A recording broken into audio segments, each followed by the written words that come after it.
Good morning. What I'd like to look at this morning is the last few lines of the parsha. We've actually done pretty well. Normally, we don't get to do much of the holistically of the parsha. Just get a few lines in, but I think we've done quite a good traverse through everything. And today, I just want to just finish it off with the last lines. With the last, I don't even know if we'll get to more than one. After the Torah spoke of Avayim Shamoah, which ends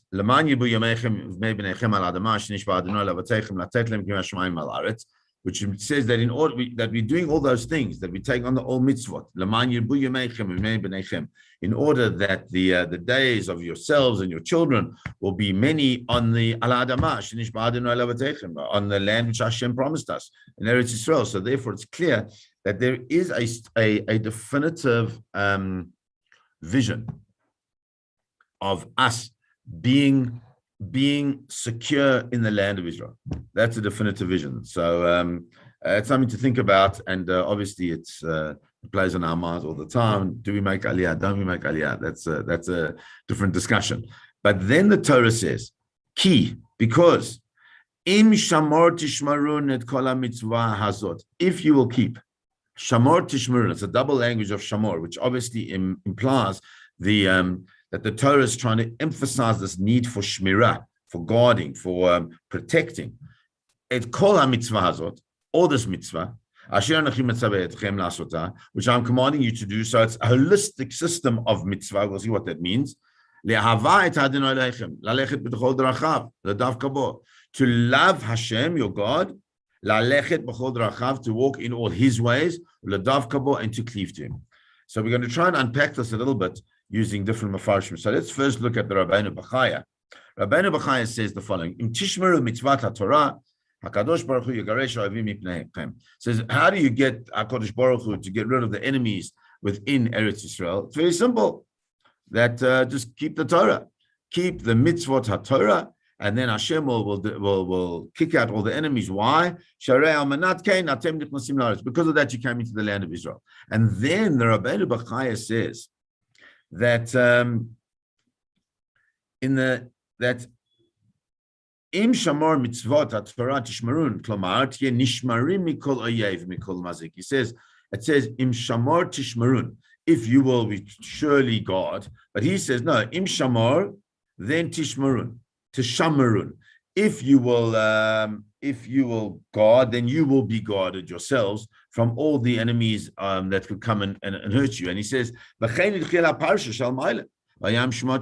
that's also the same way that Vayam Shemua spoke about, that there's certain conditions that if we maintain that space of connection to HaKadosh Baruch Hu, so then HaKadosh Baruch Hu wants us close to Him. He wants us in the land of Israel, and therefore He will protect us. He will protect us from that.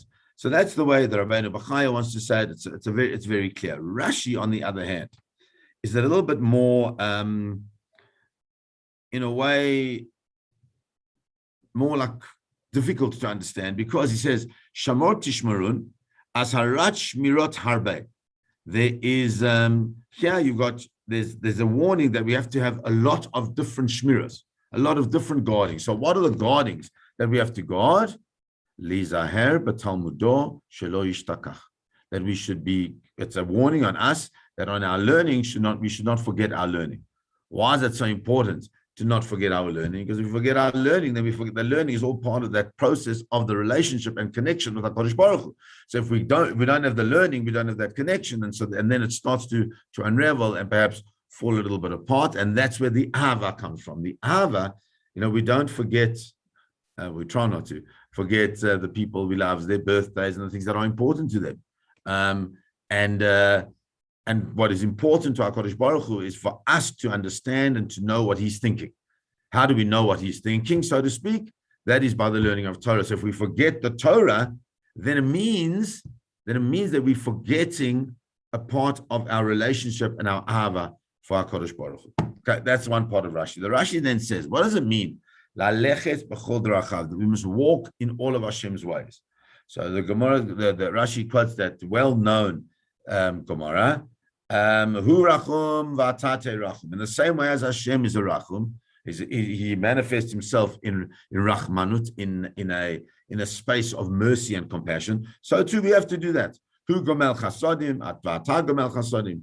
He is a person who's gomel chesed. He does chesed for others. He is actively going out of his way to ensure that people that he assists the world. V'ata gomel chasadim, so that we must also ensure that we are gomel chesed. In other words, that's imitation day. That this concept of trying to imitate HaKadosh Baruch Hu in not in creating great things. That's what Rashi seems to be saying. Not in creating, like Hashem created the world and Hashem runs the world. We mustn't worry about that so much. That'll be part of each person's own aspirations. But what we should definitely aspire to is to be a merciful person, a person that is compassionate, a person that is empathetic and sympathetic to the people around them and to the world that needs them. And not only just to experience that as an emotion, but also, and that's what Rachum is, the emotional part of it, but also to manifest that in some type of physical actions to ensure that people have what they need around us. Uladav kabor means to cleave to him. So the Rashi then also quotes once again from the Sifri, well-known commentary. If Shalom Aken, he says, how can you say such a thing? Says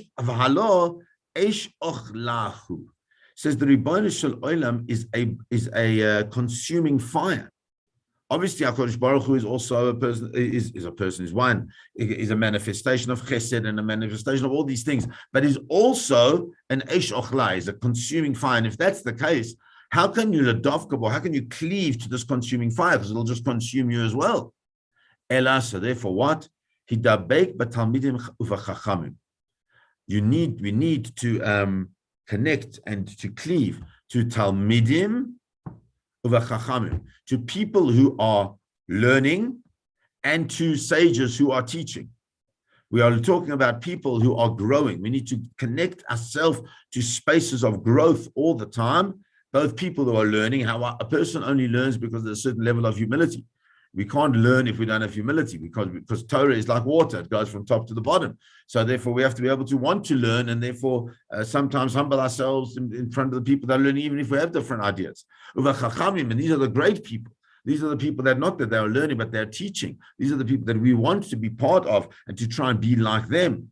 Rashi says, and if we connect ourselves to those people, and we connect ourselves with a growth mindset in our Yiddishkeit, in our desire for spirituality, then what? That therefore, the Torah will consider it as if we connected to our HaKadosh Baruch Hu, to our HaKadosh Baruch Hu himself, by connecting to the people. It's an amazing thing. I've said this a few times before, but you're not allowed to say the word shalom in the bathroom, because that's one of Hashem's names. And when we greet a person, we say shalom aleichem. Because we recognize that in people is the greatness of HaKadosh Baruch Hu. And when that manifests itself through, when they Talmidei Chachamim, or when they are great sages, or when they're just people who are wanting to learn, so then we can actually see the godliness in those people, and therefore we cleave to them, we connect to them, and in doing that, we connect ultimately back to the source of the Ribono Shel Olam. That's what Rashi wants to tell us. The Malbim points out something very beautiful. He says that we know that our connection to the land of Israel, we know that our connection to this land, which we spoke about before, is dependent in some way on the Shmirat HaTorah v'Mitzvot, on us keeping Torah and us keeping mitzvahs. Then he says here, "V'gam odia lahem," comes the Torah to teach us, "Sheyesh shtei madregot ba'avodat Hashem, zo gavoya mizo." The one is greater than the other. There are two levels of serving the Ribono Shel Olam, and the one is a higher level than the other. Shehu ha'oived miyira. The one is that you have to serve Hashem with yirat Hashem, and that's a fundamental. We have to have a certain reverence, because without that reverence, we can never say we're taking on the mitzvot. If we don't have the reverence of that, the commander, so then I'm not going to take on those mitzvot that the commander gives me to do. However, he says l'mayla mizeh is ha'oived mi ahava. L'mayla mizeh is the person who serves mi ahava with love. Hodia lahem ata shegam b'yerushas haaretz, comes to teach us that even in the in the maintenance of our landed inheritance and being in Eretz Israel, yesh hevdel ben ha'oved miyira ben ha'oved me'ava. There's a difference between a person who serves Hashem with yira, with reverence, and serves Hashem be'ava, with love. It says, we'll get the land if we just serve Hashem with yirat Hashem, with this fear, this awe, this trembling, this reverence. However, if we serve HaKadosh Baruch Hu with ahava, with love, with passion, with warmth, not only with the reverence, not only with the fear, but also with the desire to be close, then what? We'll get even greater goodness that'll come out of the land of Israel. And he explains, for us to understand that the space of Ahavat Hashem, of the love of Hashem, is a much higher level than the space of Yirat Hashem. Yirat Hashem simply means that I have such a reverence for HaKadosh Baruch Hu. I do it because I'm scared, and not scared of, like, I'm terrified. I do it because I'm scared of the enormity of what HaKadosh Baruch Hu is. But that's not a proper and complete relationship. A proper and complete relationship, as in any relationship, has to also be an emotional attachment because of the desire to be close to that person. And that's what ahava is. And that, says the Malbim, is what the Torah here is saying, is that it's all very, you've got to keep those mitzvahs, but you've got to do it lehavat Hashem Elokeichem. You've got to want to love to HaKadosh Baruch Hu, and then laleches b'chol derachav. Why do you love another person? Because you see within them certain midot, certain character traits that you really you admire, and perhaps you want to emulate in some way or another, and so therefore you want to get close to that person because that person has things that you want to be like. And we know it's couples, they start out quite different, but slowly but surely start finishing each other's sentences and doing things like that. Why? That's part of the Ava, because that's part of the merging of those two people into one whole, where the midot, where the character traits start being similar to one another. That's what HaKadosh Baruch Hu wants from us. And that's really, if we go back at what Rashi is saying, it's not just, don't do it because, I'm Hashem and I'm Rachum, therefore you must be Rachum, but do it because you understand that that's what Ava is. You want to do it because that's what you admire of what I do. You want to cleave to me, but you can't cleave to me because I'm an Eish Ochla, I'm a fire that consumes, therefore cleave to those who represent me in this world, the great Talmidim and the great Chachamim, the people who really emulate the ways of HaKadosh Baruch Hu in this world. And finally, let's look at the Orach Chaim HaKadosh. Chaim HaKadosh says something which I think is really beautiful. I think it's important for us, and I think it's important for us to instill within ourselves and within our families and our children and the people that we're around. He says, what does it mean that it has to be Shamor Tishmerun? God, very God, guarded a lot. He says, because Sheyu ani mitzvot nishmarim bein mimenu bein me'azulat. Not only do we have to guard the mitzvahs from my slipping and not doing them as I should, but also from other people. That a person shouldn't say, that's me. It's enough if I make sure that I don't do anything wrong, that I don't go against any of the mitzvahs. I don't have to worry about anybody else. Comes along the Torah and says, Shamor, atem tishmor mitzvot. You have to be careful. What? Perish leval yivtalenu mehazulat. Why is that? Is that we have to be careful so that we help other people not be in any way mavatal, not adhere to mitzvot as well. V'noam devarim elu natan tam shechayav Hashem liYisrael. And in this beautiful way, he says, HaKadosh Baruch Hu gives a reason for the Jewish people, for the arevut, for the arevus, for the concern that we should have one another. Because it's not about us, it's about what?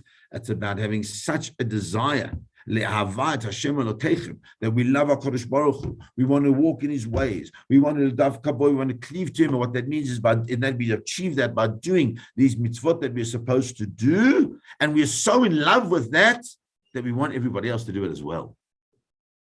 because we understand that that's what our relationship is with HaKadosh Baruch Hu. It's such a passionate relationship. How can it be that you have these young kids of 12, of 13, 14 years old, these young Chabad kids, that they can go out in the middle of nowhere and get somebody else to put on tefillin because they're so in love with the mitzvah of tefillin, and they're so in love with the other Jew that they meet and they ask if he's Jewish, that the two come together, and that ahava ensures that there's a shmirat ha-mitzvot, there's a guarding of the mitzvot, there's a guarding of the importance of the mitzvot, the guarding of the goal of those mitzvot.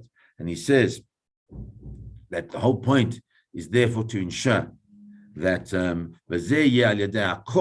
this is through the strength that our job is to go down and to make sure that there isn't negativity. And we have to go sometimes rebuke in a beautiful and kind and gentle way. To